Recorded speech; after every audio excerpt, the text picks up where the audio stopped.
We can wait for a minute. So, risotto is a classic northern Italian dish. And one of the things that differentiates it from a southern Italian is they're not big on rice down south, and they're not big on butter down south. But when you get up north, they're big on both. Arborio is the grain. So remember, we were talking before about Uncle Ben's and jasmine and basmati and all that. That's a long grain, skinny rice. So its absorption power is only about 2 to 1. Meaning you start out with it just like you made rice at home, right? You start out with 8 ounces. When you're done, if you weighed it, you'd realize you had a pound. Arborio has an absorption rate of about 3 to 4 to 1. Because what it is a short little fat grain. You see it? Mm-hmm. So it really sucks up the moisture. Now, next week, whatever, I'll show you all how to make pilaf, which is another style of making rice. It's a style, it's not a specific dish. It's a technique. And that uses the jasmine or the basmati. And the beauty of that is once you get the liquid in and do one stir, you lid that up and you don't do anything. That's what's nice about making a pilaf style. Unfortunately for this one, you work your butts off for this. Because this needs to be stirred non-stop. So the thinking behind this is always cooked with stock. We make all of our rices with stock. The thinking behind this is that you're stirring it non-stop, adding in increments of, and I'll go through the whole methodology in a minute, but adding in increments of stock and stirring until it absorbs that amount you just put in. And not until then do you add more stock. And it continues. Stir. So you let it absorb. You let it absorb, and then you add more liquid over and over again.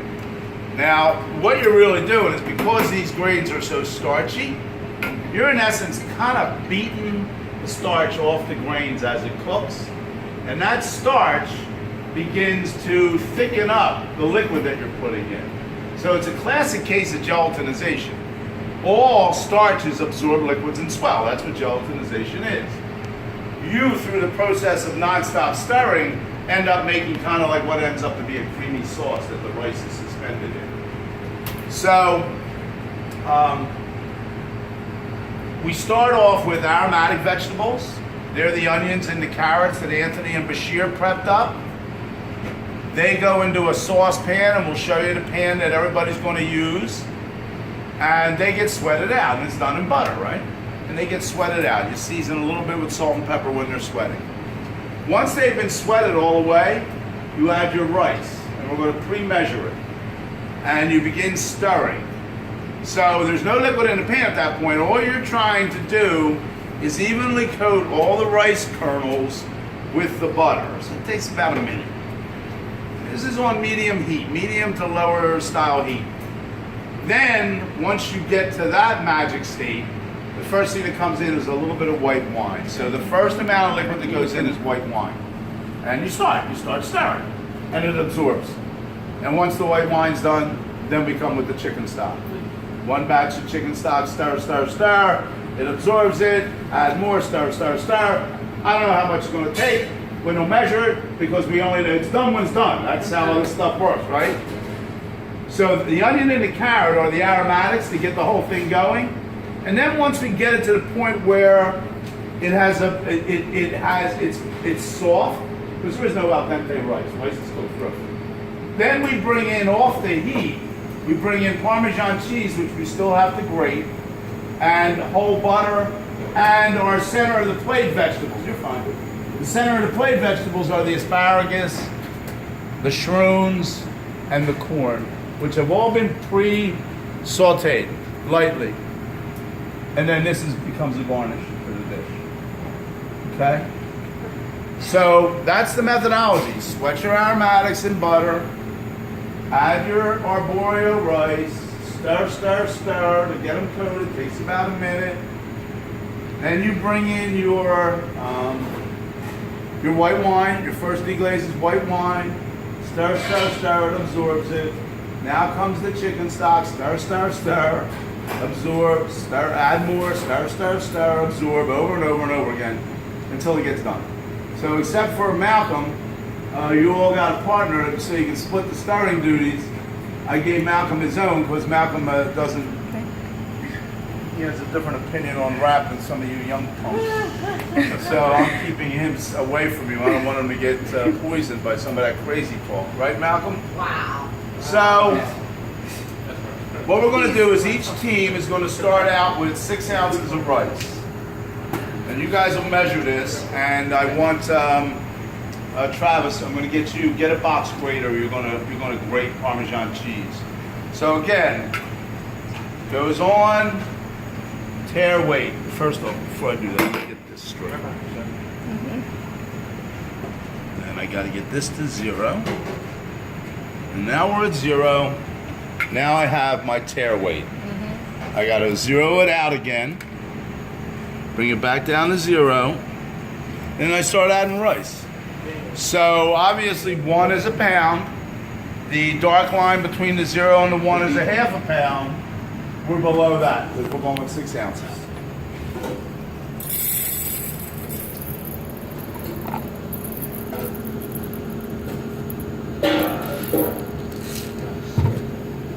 There it is.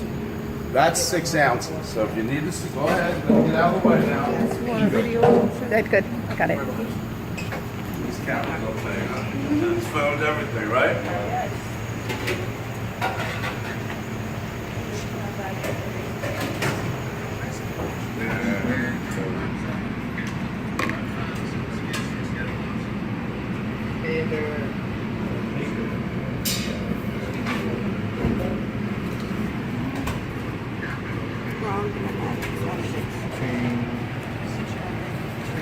So once the risotto is done, meaning the grains are soft and all the liquid has been absorbed after all these increments, then the pan comes off the heat and Chef Tracy and I will throw in the right amount of corn, shrooms, and asparagus per pan. We're also going to throw in a heaping amount of Parmesan cheese along with a big chunk of butter. And then all you're doing is stirring to melt the butter, reheat all the stuff that's in it, and then it's ready to plate. This is the cheese we use. It's a type of Parmesan. This is the one that's $16 a pound versus over $20 a pound, and this is called Grana Padano. Grana Padano. You would, again, unless you fancy yourself an expert with Parmesan, you're not going to know the difference. I love Parmesan. Stop, He give you the name. No, I need to know. You know how you buy stuff per pound? That's $10, but how much was it? She said 19 or something. 16. Right? 16 per pound.